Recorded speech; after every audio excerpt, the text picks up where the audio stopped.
We're living right now in probably the most unique time of my life, and it's a time that we are quarantining and socially distancing, but it's also a time that life has kind of slowed down, hasn't it? And it's given us a chance to make some different kinds of decisions and to do some big picture thinking about direction and what does the way forward look like. And so I'm going to do a series of vlogs over the next few days about 10 defining questions. And when you come to these moments of transition and these moments of indecision, I think these are 10 great questions out of Scripture that God asks different people that help us to kind of focus and center ourselves and determine the way forward. So today I want to talk about the first question, and it's in Genesis 32, and it's a story of a guy named Jacob. And he comes to the bank of this river named Jabbok, and he's by himself. His family and everybody else are already on the other side of the river. And the angel of the Lord comes, and they have a wrestling match, a literal physical wrestling match. And in the middle of this match, it says that the angel realized he couldn't prevail, so he touched Jacob's hip and made it out of socket.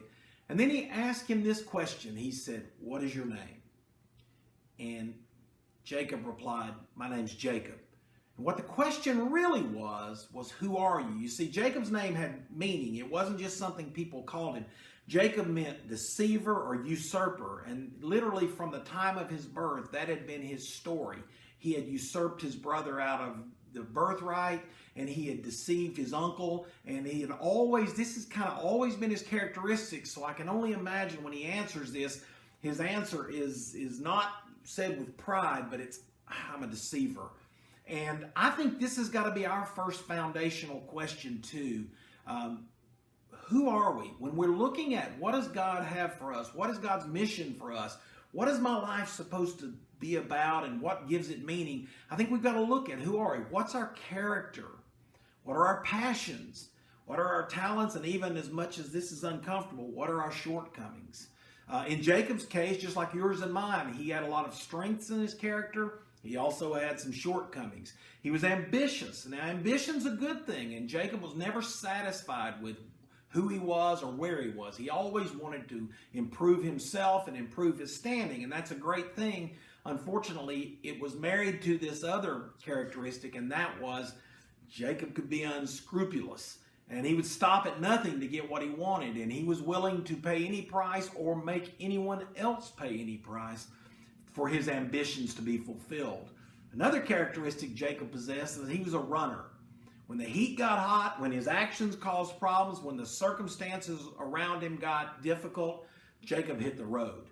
And he left his mess for somebody else to clean up. He ran away from his brother Esau. He ran away from his uncle Laban. However, one other characteristic on the positive side is Jacob was not a quitter. He had this great determination. He had had enough things dealt to him in life that could have set him back, yet Jacob didn't give up. He kept pushing. He kept pushing for more. He kept pushing for better. He kept pushing to improve himself and where he was in life. So when God asked Jacob what his name was, Jacob admitted who he really was, good qualities and bad. And while God dealt with Jacob's destructive qualities, if you stop and think about the touching his hip, he didn't just make it sore for a few days. The Bible tells us that Jacob walked with a limp the rest of his life. God took away this tendency to avoid the situation, avoid the consequences, run from trouble, and made Jacob a man who would have to stand there and face the circumstances. But at the same time, God looks at the strength in Jacob, the determination in Jacob, and he says, "I'm changing your name to Israel because you have fought with God and with men, and you've won." Now, two quick observations to wrap up. First of all, this is a great place for us to start defining our mission. God made us who we are. In fact, Psalm 139 says that he knew you before you even knew you. And he had written all of the days of your life in your book. So while God may polish off some of the rough edges, like he did with Jacob, it's unlikely that God's going to want you to suddenly become someone you're not. The most meaningful mission of your life will almost surely line up with your passions and talents. So the first place you start with who am I is what am I good at? What am I passionate about? And then the other observation is this is a time to be completely honest. Now, God already knows the good and the bad. So he wasn't asking Jacob, "Who are you?" because he needed information. He was asking Jacob, who are you? Because he needed Jacob to see who Jacob was. And this is the moment when we ask, who am I?